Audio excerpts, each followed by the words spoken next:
Bueno, vamos a la política nacional, a la candente política nacional, con lo que está ocurriendo con los documentos de Mar-a-Lago, con la decisión de nombrar a un veterano ex juez federal, Raymond Dearie, por parte de la jueza Aileen Cannon en las últimas horas, o sea, en el día de ayer, y realmente lo que está ocurriendo. Ahí vemos a ese veterano ex juez federal en la Corte Federal de Brooklyn, Raymond Dearie, quien será el encargado de revisar y tiene hasta fecha, como fecha límite, el 30 de noviembre.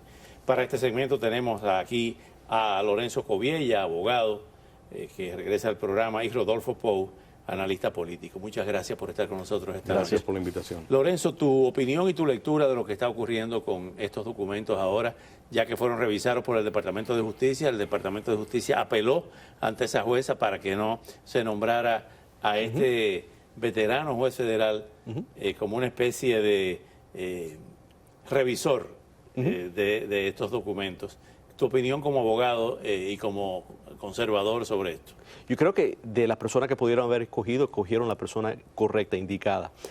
Aparentemente la parte de la Fiscalía presentó a dos personas, Trump presentó a dos personas, entre ellas era Dearie, y Dearie es el que tiene realmente más experiencia. No solamente ha sido un juez a nivel federal, pero también a nivel de una especie de corte que examina lo que son cosas sensitivas del gobierno, de la inteligencia del gobierno, y sirvió ahí por 7 años. Así que él tiene experiencia de revisar lo que son documentos y tratar de materia a altos niveles del gobierno. Así que esa es la persona más indicada, yo creo. Rodolfo, tu opinión sobre esto. Por igual me siento muy cómodo con la escogencia.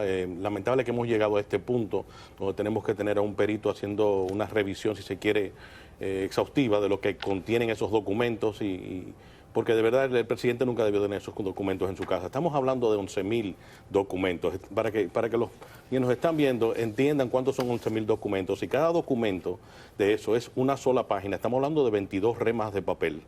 Hoy apareció la versión de los abogados del expresidente Trump de que eran clipping en su gran mayoría, o sea, recortes de periódicos. No puede ser. Eso no puede ser, ¿cómo le llamaban a esto? Que te daban un dossier en la mañana. No es un dossier de prensa. Créanme que no. O sea, ¿qué cantidad tú mencionabas? 11.000 diferentes documentos fueron incautados ese día de la casa de Mar-a-Lago. Y 11.000 representan, reitero, para quienes nos están escuchando, son 22 resmas de papel. Estamos hablando de casi 6 pies de altura de documentos. Eso no es que a mí se me extraviaron 2 folders y se fueron en un paquete, en una mudanza. Estamos hablando de 11.000 diferentes documentos. ¿Qué se puede encontrar o qué se puede dejar de encontrar allí? Esa es la pregunta, ¿no? Lo que hizo el gobierno de entrar en la casa del expresidente Trump es algo que nunca se ha visto en la historia de los Estados Unidos. Así que la jueza dice, básicamente lo que ha dicho es, yo no puedo tomar la palabra del gobierno acerca de que todos estos documentos son confidenciales.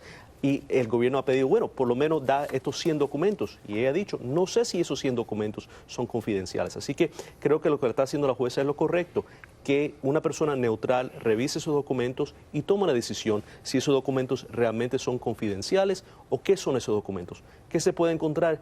Quién sabe, puede ser cartas entre abogados y el presidente Trump, puede ser quizás algún tipo de documentos que quizás tenga algún tipo de clasificación, pero quizás el presidente, a través de ser el expresidente, tenía el derecho de mantener esos documentos. Quizás son clippings, como se ha dicho. Es para esta persona neutral decidir cuáles son esos documentos. Creo que una parte que va a ser interesante es el hecho y el uso del privilegio ejecutivo, y ver hasta qué punto el expresidente Trump tiene ese privilegio y ese privilegio sigue aún él no siendo presidente. Rodolfo, dices que no con la cabeza. No, Cuéntanos. claro que no. Es que ningún presidente, incluso con las negociaciones que hizo Nixon en su momento con Ford de poder mantener unos cuantos documentos, existe una ley que impide que los presidentes estén llevando ese documento. Incluso los presidentes manejan documentos on the need to know basis, cuando se necesita manejar la información. Hay bitácoras para esto. Esto no es un asunto de que yo voy a una librería o hablo 2 archivos y me llevo unas informaciones y que posteriormente la devuelvo cuando quiero. No, todo secreto de Estado y principalmente los secretos que encontraron en Mar-a-Lago, unos de muy alto secreto, es decir, que hay personas que tuvieron que ser certificadas solamente para tocar los documentos, personas que no estaban ni aptas legalmente o federalmente para lidiar con esos documentos. Es imposible comenzar a pensar que estos son recortes de periódico, de verdad. Si se determina, pudiera haber acción judicial contra el presidente por tener esto material sensitivo en su casa y haberlo sacado de la Casa Blanca siendo propiedad del Estado norteamericano. Bueno, está la ley que dice que uno no puede hacer eso, que eso es un delito, ¿no? Que el presidente no puede hacer eso. Ahora, el tema es cuál es el privilegio que tenía el presidente en ese momento de llevar esos documentos con él, si esos documentos realmente eran clasificados o si fue desclasificado en algún momento dado. Mi colega aquí dice que hubieron 11.000 documentos, sin embargo, el gobierno estaba hablando de 100 documentos particularmente que ellos dicen que son clasificados y confidenciales. Así que si son 100 documentos que son confidenciales, ¿cuáles son los restos de esos documentos y por qué se lo tomaron de Mar-a-Lago? Y eso yo creo que es una gran pregunta que el público realmente en algún momento va a querer saber. ¿Cuál sería la sanción si se determina que había documentos clasificados que ponían en peligro la seguridad de Estados Unidos? Es que en la historia no tenemos una referencia. No hay antecedentes. No tenemos antecedentes, no tenemos referencia.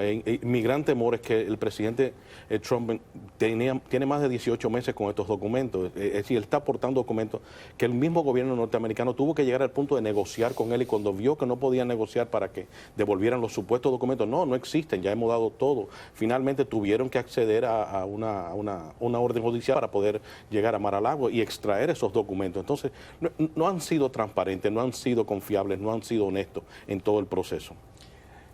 Lorenzo, hay una serie de hechos aquí que realmente polarizan más la situación. O sea, por una parte está eso de los documentos de Mar-a-Lago, por otra parte están las investigaciones y el famoso computador de Hunter Biden, que tampoco se ha sabido mucho sobre esto. Todo entra dentro del marco de las especulaciones. ¿Qué incidencia puede tener esto, no solamente en las elecciones de medio término, sino para el 2024, si entramos en una especie de vorágine judicial, inclusive criminal, tanto hacia el lado republicano del presidente Trump como hacia el lado demócrata, con el propio presidente Biden y su hijo Hunter Biden? Yo creo que lo que hizo el gobierno, yendo al punto suyo, es abrir una caja de Pandora, ¿no?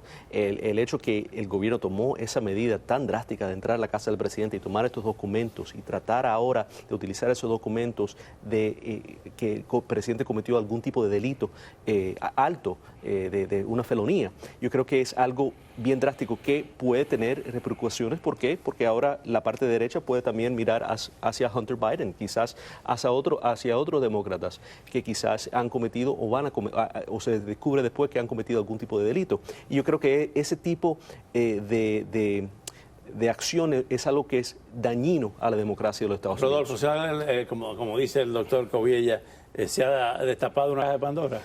Yo creo que la caja de Pandora se destapó hace 6 años, cuando decidió la población norteamericana escoger a un presidente como Trump.